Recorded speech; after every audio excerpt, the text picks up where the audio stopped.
J'espère que vous allez bien, j'espère que vous vous portez bien. Salam alaikum. Ahlan wa sahlan bikum. Nous sommes le 6 novembre 2023 et nous avons pu confirmer une information, je dirais importante, même pour beaucoup de nos compatriotes. Elle ne va pas changer leur quotidien, alors qu'elle devrait peut-être avoir un impact direct sur leur quotidien.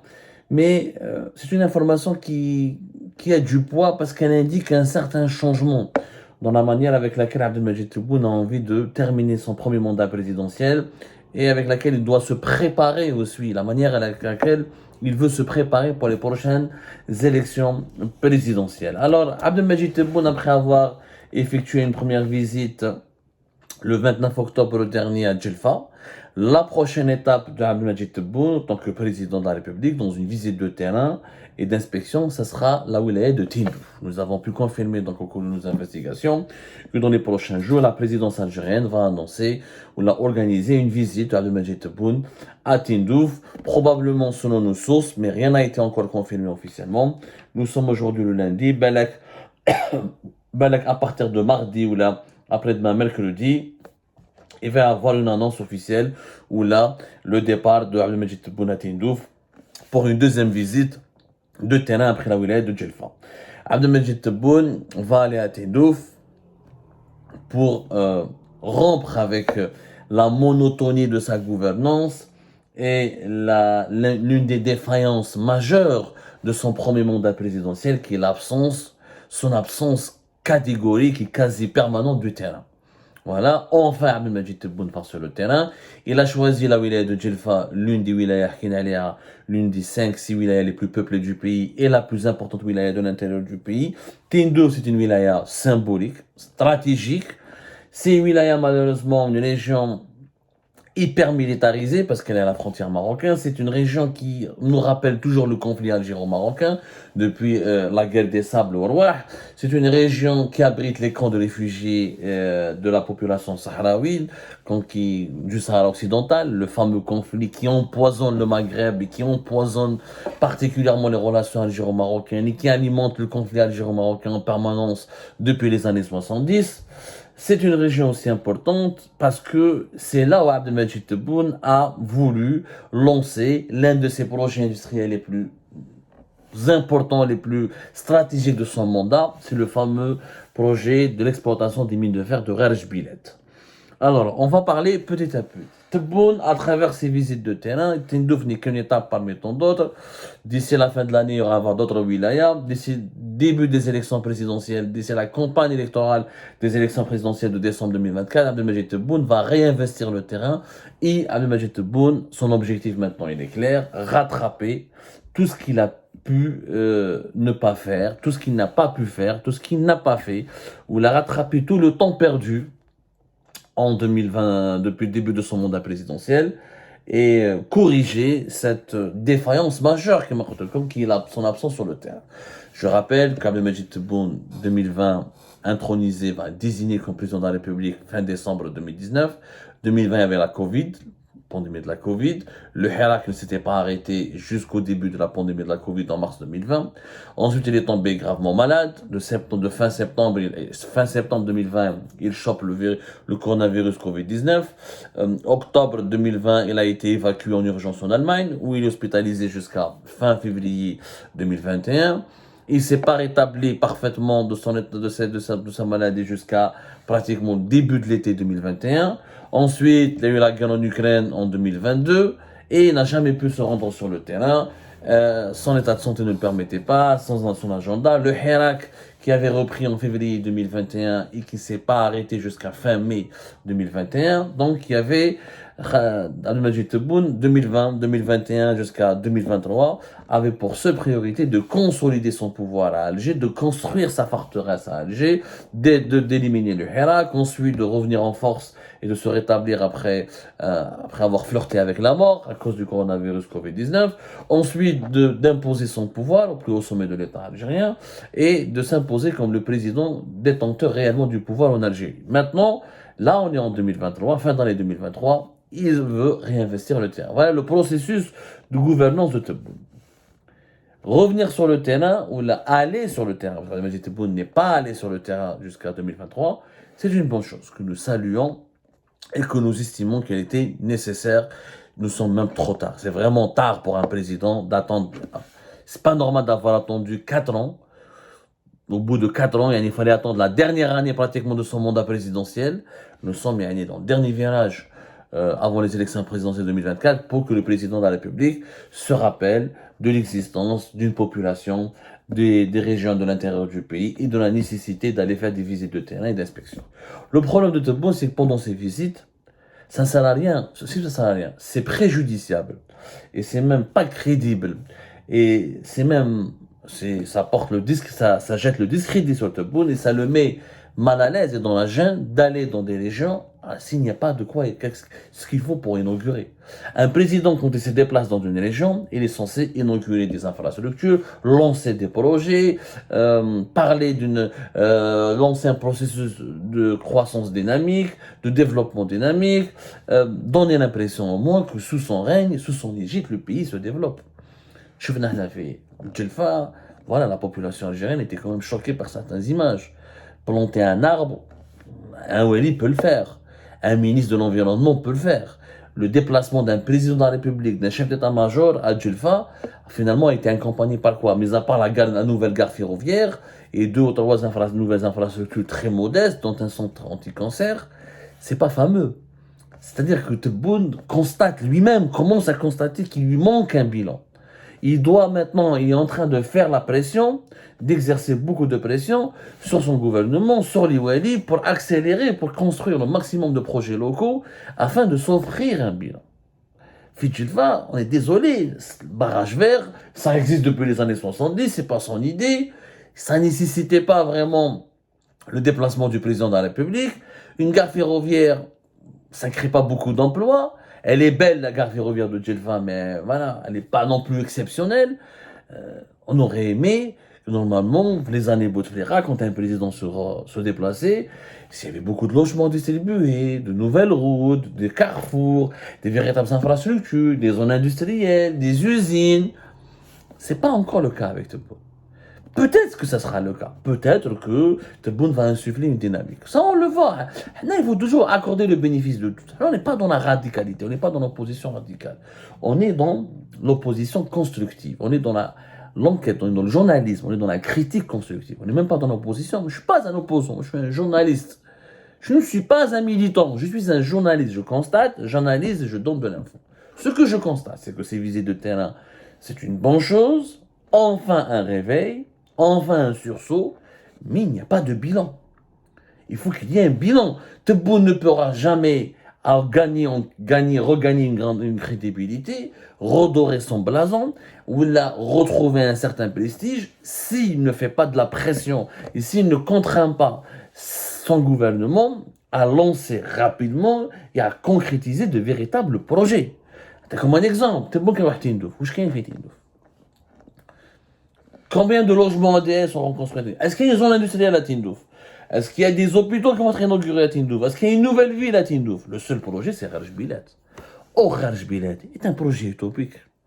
Tous les économistes les plus sérieux, Igor Lekbele, c'est un projet qui est utopique. Depuis 2021, on parle de Kharj Bilad. Kharj Bilad qui a été lancé officiellement en 2022. Alors, Kharj Bilad, c'est quoi son intérêt? C'est que il y a des réserves importantes effectivement de minerai de fer. On parle d'une capacité de production entre 2 et 3 millions de tonnes de minerai de fer et avec l'objectif d'arriver jusqu'à 40-50 millions de tonnes par an à partir de 2026. Donc ce ne sera pas pendant le premier mandat présidentiel de Tebboune. Effectivement, il y a plus de 3 milliards de tonnes de réserves, dont 1,7 milliard, 1 milliard, presque 2 milliards de minerai de fer qui sont exploitables. C'est un projet ambitieux, effectivement, mais irréaliste et qui n'est pas réalisable sur le plan économique Pour une raison simple, c'est que Rajbilet, il est très très loin des zones économiques et industrielles de l'Algérie qui sont situées au nord. Et ce projet, pour qu'il soit rentable, pour acheminer le fer qui sera produit à Rajbilet jusqu'aux zones industrielles et pour du nord du pays, notamment celle de Erzieux et d'Oran, et pour ensuite pouvoir l'exporter ou le transformer en produits dérivés, ça va coûter hyper cher. Hyper cher. Mais au compliqué,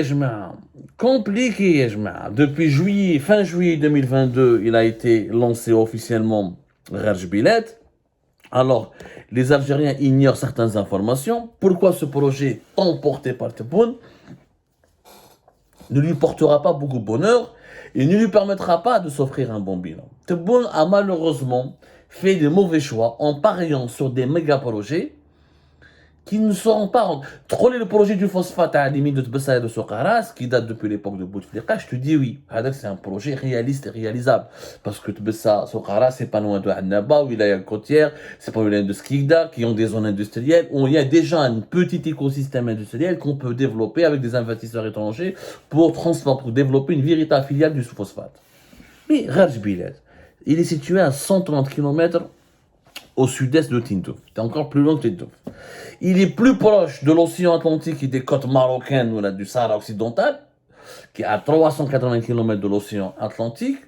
Et alors que la première ville algérienne la plus proche, c'est Béchar, on est à plus de 800 km, presque 900 km. Voire même 980 km pour atteindre certains centres, certaines agglomérations importantes dans la wilaya de Béchar. C'est hyper loin. C'est hyper loin. En plus, c'est un relief. La topographie du terrain elle est compliquée.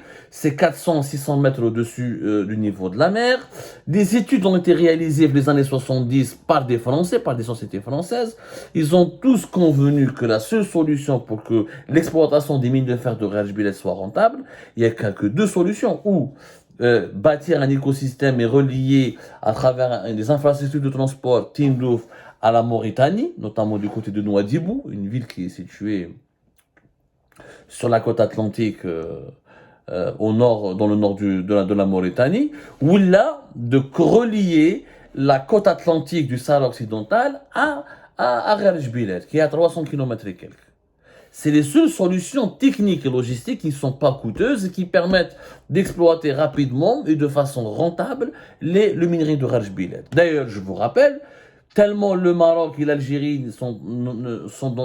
ils ont fait un accord, peut-être on oublie qu'il y a eu un accord en 1972, un accord commun, parce que en juin 1972, l'Algérie et le Maroc ont fait un accord commun pour l'exploitation commune de Rajbilet. Parce que le Maroc a compris que ni lui, l'Algérie, à l'époque les dirigeants algériens et marocains ont compris que pour que ce projet soit rentable et pour qu'on puisse profiter des richesses de cette mine, il faut que les deux pays soient d'accord. L'Algérie, qui va je te dire, mais tu vas traverser plus de 1000 km. Je rappelle qu'il y a quand même 1600 km. La mine de Rajbilet, elle est loin à 1600 km de la côte méditerranéenne, de la côte du nord de l'Algérie. Qui va je te dire, à 1600 km pour exporter et transformer le minerai de fer? Mais t'es pas rentable.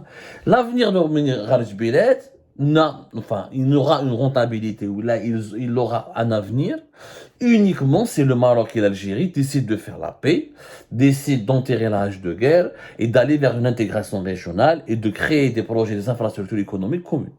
Tu veux pas le faire avec le Maroc, peut-être il sera plus ou moins rentable si on le fait avec la Mauritanie. Mais la Mauritanie, ما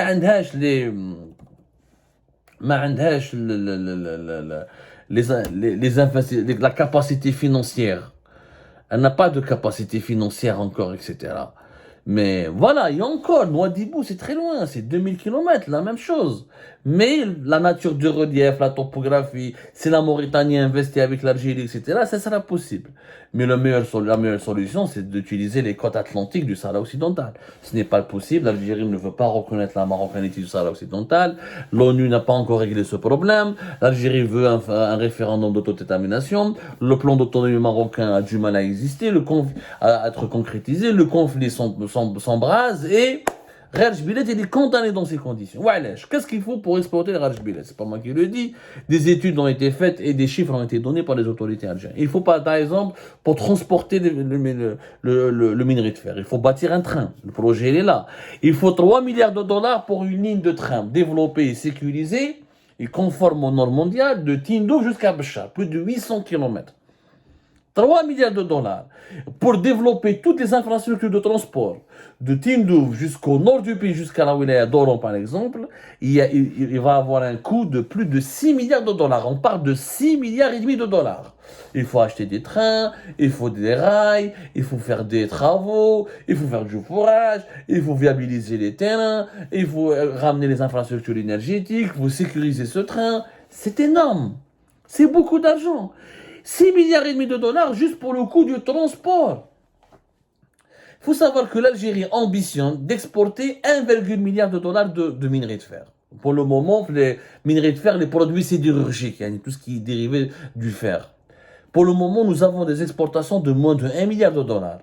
Entre 900 800 ça dépend de Chelly, Qatar Steel, Bellara, Hadjar Meskin essaie d'exporter quelques petites quantités dérisoires. Ce continent n'est pas en panne. L'objectif est d'atteindre 1,5 milliard de dollars d'ici 2025. Donc tu vas exporter 1,5 milliard de dollars, mais rien que le transport, les minerais, le fait de il va te coûter 6 milliards et demi de dollars. C'est énorme. En plus, il faut de l'eau. La Rarj Bilet, c'est l'une des régions les plus arides au monde. Or, pour exploiter, pour développer, pour extraire le minerai, etc., il faut de l'eau. Pour développer un écosystème local, il faut au moins 4 milliards et demi de dollars pour rendre l'extraction possible du minerai de fer et pour son utilisation, pour récupérer ce qu'on peut récupérer dans la réserve de la mine de Rarj Bilet. C'est énorme. C'est énorme, il y a d'autres problèmes techniques, les meilleurs au-delà du coût financier. Ils ont fait appel aux Chinois, etc. Parce que le projet d'Arraj Bilet fait 3 phases. La première phase, ligne de fer, la ligne de chemin de fer, le train. Tindouf Béchar. Où il y a une unité pilote d'exploitation de la mine. La deuxième phase, c'est 2024-2027. Lancement d'une production de 2 à 4 millions de tonnes par an. C'est pas beaucoup. Même la troisième phase, c'est 2027, atteindre 50 millions de tonnes par an jusqu'à 2035 pour ensuite essayer de récupérer 60% du minerai de fer. D'ici 2027-2025, pour arriver jusqu'à 2035 et pour concrétiser ces 3 phases et arriver à extraire 60% du minerai de fer, il faudra 30 milliards de dollars d'investissement de la part de l'Algérie. C'est un projet fou. C'est pour ça que nous disons que les Tebboune mais غلطوا فيك يا Tebboune. اسمع les experts, اقرا les études techniques et les études sérieuses. Ce n'est pas d'ailleurs les Chinois ne se sont pas investis. Il y a eu des contacts avec il y a eu des protocoles qui ont été signés avec les sociétés chinoises, la China Civil Engineering Construction Corporation, mais voilà, pas plus. C'est des protocoles qui n'ont pas abouti sur place à Rarj Bilet, il n'y a pas de traces de Chinois. Il n'y a que des Algériens qui essayent à travers la société. Je sais pas comment s'appelle la société qui exploite Rarj Bilet. Allah c'est une société algérienne étatique qui essaie d'exploiter Rarj Bilet et qui essaie de commencer à produire un peu de minerai de fer pour la symbolique, parce que Tebboune a demandé à ce que ce projet soit lancé en juillet 2022. Ni plus ni moins. ولحد الآن وانا نتخاطر معاكم مش تحبوا ونتلاقاو 2030, ce projet n'a pas de sens. Il n'aura aucun sens tant qu'il n'y a pas un processus d'intégration régionale entre l'Algérie, le Maroc et la Mauritanie. Et tant que le conflit du Sahara occidental ne sera pas résolu, il n'aura aucune chance d'aboutir à une quelconque forme de rentabilité. La société qui l'exploite actuellement, c'est l'entreprise nationale de fer et d'acier. Voilà. Il y a un consortium chinois, ils ont signé un accord en juin 2023. Mais كان والو. ما كاين والو. Et seulement il n'aboutira pas. Peut-être 130 milliards de dollars pour le faire. Aucun jeu des métaux rares, ou là les minerais avec lesquels on fait les batteries électriques, ou là le pétrole, ou là le gaz. On croit que tu peux rentabiliser cet investissement. Et ça mériterait d'investir 30 milliards de dollars sur 10 ans ou là 15 ans. Mais aller jusqu'à 30 milliards de dollars jusqu'à 2030 pour à la fin pour à la fin exporter 1 ou 2 milliards de dollars par an de minerais de fer, c'est un gâchis. C'est une très mauvaise opération. Et j'espère qu'Atindouf, Tebboune constatera de lui-même qu'il devra changer de cap et d'orientation et revoir sa copie et miser sur d'autres projets beaucoup plus intéressants et beaucoup plus importants. Et l'Algérie ne manque pas de potentialité ailleurs, dans d'autres domaines, les énergies renouvelables notamment, ou dans d'autres champs pétroliers et gaziers ailleurs, dans d'autres régions du sud du pays, ou revenir par exemple se concentrer sur le projet du phosphatier de Tbessa, qui est lui beaucoup plus stratégique et qui sera beaucoup plus porteur d'opportunités que la Rajbilet.